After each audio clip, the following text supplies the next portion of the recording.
né? Vamos lá. Aí uma bela noite eu tô na minha casa, deitado. Daqui a pouco eu tinha o costume de de noite, chegar, pegava uma xícara e ia lá na garrafa de café e tomava um café. Quando não estava na garrafa, eu aquecia o café que estava lá no bule e eu costumava pegar aquela xícara e tomar o café. E um belo dia eu vou com a xícara lá para preparar e tomar o cafezinho. De noite, tem muita gente que diz que o café dá insônia. Para mim não faz nada. Aí eu cheguei, quando eu peguei a xícara de café que eu enchi, que eu fui beber, dar uma talagada naquela xícara, uma voz falou para mim, na janela assim, uma voz grossa, falou assim, é esse aí? Falou assim. Quando falou assim, eu joguei a xícara para cima, de susto, eu joguei a xícara para cima, desesperado. Tomei aquele susto assim, eu olhei na janela, tinha a janela que dava acesso da cozinha, e aí tinha uma outra janela para lateral assim, nas cortinas, eu vi um vento assim que passou assim. Eu fiquei todo arrepiado, trêmulo, que eu não conseguia quase nem caminhar para chegar no quarto, para voltar para o quarto. O grande detalhe não foi esse. O grande detalhe foi que até hoje eu não achei a xícara. Sumiu. Nunca mais eu encontrei. Não sei se eu engoli. Não sei para onde foi parar aquela xícara. Virou um mistério. É sério. Virou um mistério, cara. Caramba. Até hoje eu não encontrei aquela xícara. Então você acha que foi para o mundo espiritual? Foi para outro lugar? Cara, eu não sei para onde ela foi, mas até hoje virou um enigma. Vamos analisar essa história aqui. Vamos lá. Vamos analisar essa história aqui. Ele ouviu uma voz física, como a minha tá saindo agora. Exatamente, é assim. Eu já tive outras pessoas aqui que deram alguns relatos de ouvir a voz de Deus, de ouvir... Eles ouvem no coração, no interior, na mente. Essa você ouviu... Eu ouvi como se você estivesse falando comigo. Olha aí. Porque eu olhei para a janela assim na hora, porque você vai perseguir a voz. Uhum. Né? Se fosse uma veio, voz já, vamos dizer, lá no consciente, você sabe. Não, isso aqui é uma voz da consciência. Mas uma voz física você procura. E eu fui procurar. Só que, detalhe, né? A procura que eu digo era do reflexo, né? De olhar, mas eu não queria procurar, eu queria era correr daquilo ali. Era horrível. Né? Mas então, essa é a primeira coisa. A segunda coisa é o seguinte, meu amigo. Se você tá com uma xícara, que é um objeto físico na sua mão, vamos falar o racional, falar o natural, né? E você jogou, ela tinha que ter caído dentro da cozinha. Em algum lugar. Tinha que ser quebrado. Se a casa tá não. fechada, no mínimo no outro dia você tinha que procurar. Tinha que procurar e encontrar. Não. Sumiu. Sumiu. Não sei quem a levou. Também não quero saber. Mas daí como é que explica E era isso? uma xícara normal. Era uma xicrinha normal de tomar café, era pequenininha, né? Bem pequenininha. Uma xicrinha assim pequena, aquelas pequenas que a gente toma um golinho de café. Era uma dessa. É claro que em um episódio só a gente não consegue falar Não. isso, mas eu vou te perguntar uma Mistério. pergunta mais difícil. Vamos lá. Mas dentro do mundo espiritual, então você acredita que a gente pode transportar coisas físicas? Cara, Transportar? Como é que é isso? o que eu posso te falar? Eu me lembro que eu falei pra você uma vez daquele filme do Fred Krueger, né? Que a menina voltava de um sono, lembra? Que ela ficava num sono, numa espécie de pesadelo, e um belo dia ela retorna e traz o chapéu do Krueger, lembra? Ela trouxe aquele chapéu, né? Gente, parece eu sei que tem muita gente que vai dizer assim, esse cara é louco, não faz mal, eu sou tarimbado com crítica, não tenho problema com isso, né? Mas eu vivi essa experiência. Explicar isso, dizer se existe possibilidade, penso que existe, porque até hoje não achei a xícara, né? Pode ser que exista um teletransportar disso de um mundo para o outro, pode ser que exista. Na verdade, um inscrito colocou, Yuri, um comentário dentro de milhares que tá chegando lá. Hoje eu li um comentário de uma mulher dizendo assim, debaixo dos céus há muitos mistérios que a gente não... O que foi revelado, foi revelado, mas e o que não foi? E o Deuteronômio 29:29? Que as coisas encobertas pertencem a Deus. Como que a gente vai mensurar o que não foi revelado pra gente? É difícil cravar a verdade absoluta, né? Exato. Agora pense comigo, tem um outro raciocínio pra gente pensar. Por exemplo, alguém que está sendo pago para fazer um mal para alguém. Ele não tem o tato para tocar nessa pessoa, porque essa pessoa está longínquo, está longe, não tem aproximação. Mas ele vai pegar um boneco, por exemplo, vai dar o nome desse boneco de fulano de tal e vai dizer, nós vamos fazer algo aqui para atingir o fulano lá. Aí ele fura aqui na barriga daquele boneco e o cara sente dor lá no outro lugar onde ele está. Vai falar que não existe, né? Como que... Como é que fala? Eu estava atendendo uma moça. A cara dele eu não aguento. Eu estava orando por uma moça. Ela era irmã de um companheiro meu de trabalho.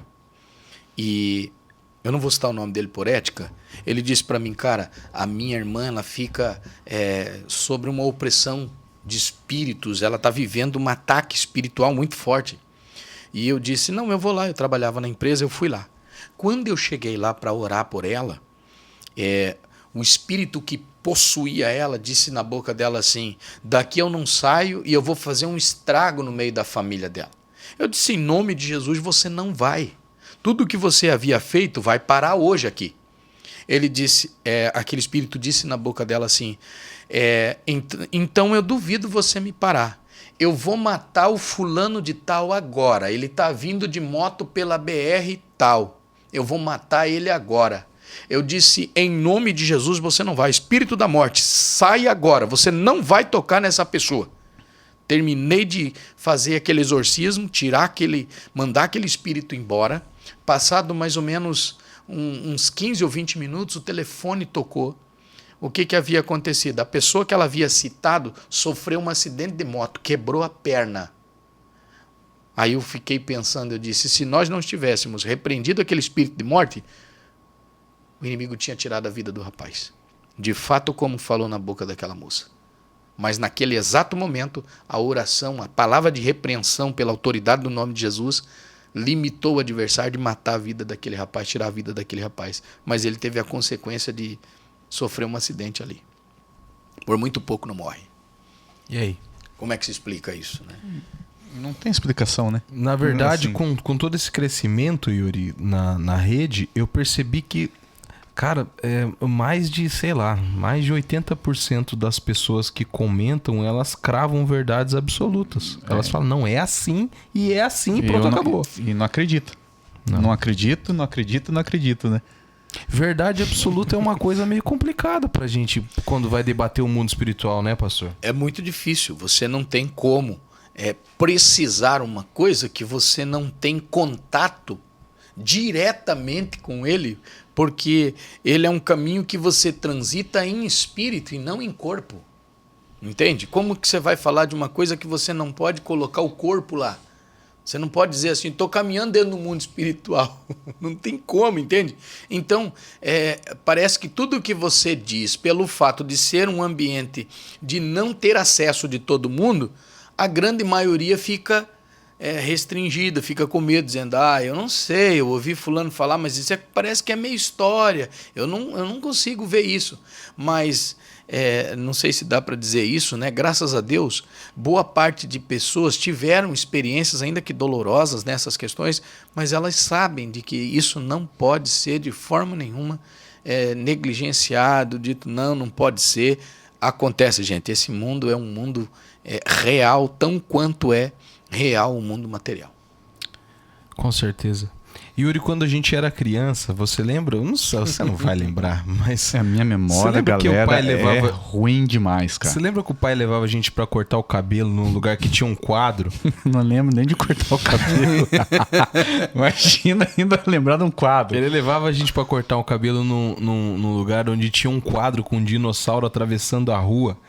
E era um dinossauro grande, um quadro antigo, cara. E ele tava atravessando a rua e os carros estavam capotando, assim, né? E nesse lugar, cara, tinham vários quadros. E por que eu tô aqui nesse assunto?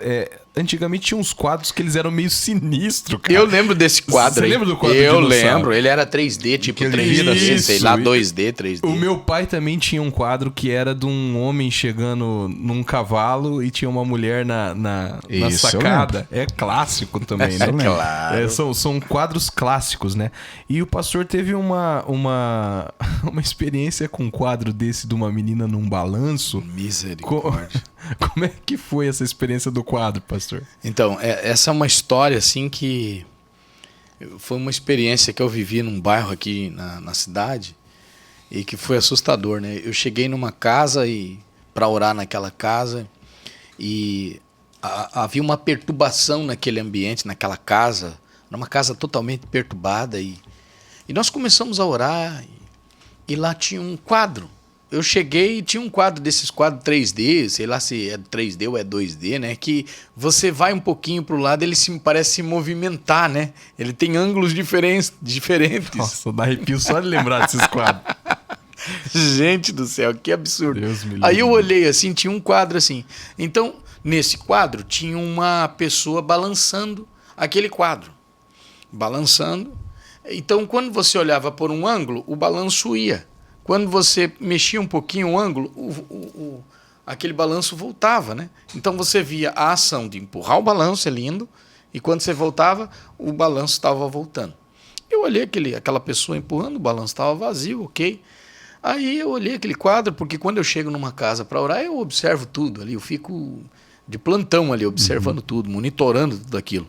E aí eu disse para aquela senhora, mas a senhora quer oração aqui? O que acontece muita coisa nessa casa, e aqui tem choro de criança e tal. E eu disse, vamos orar aqui, mas e aí?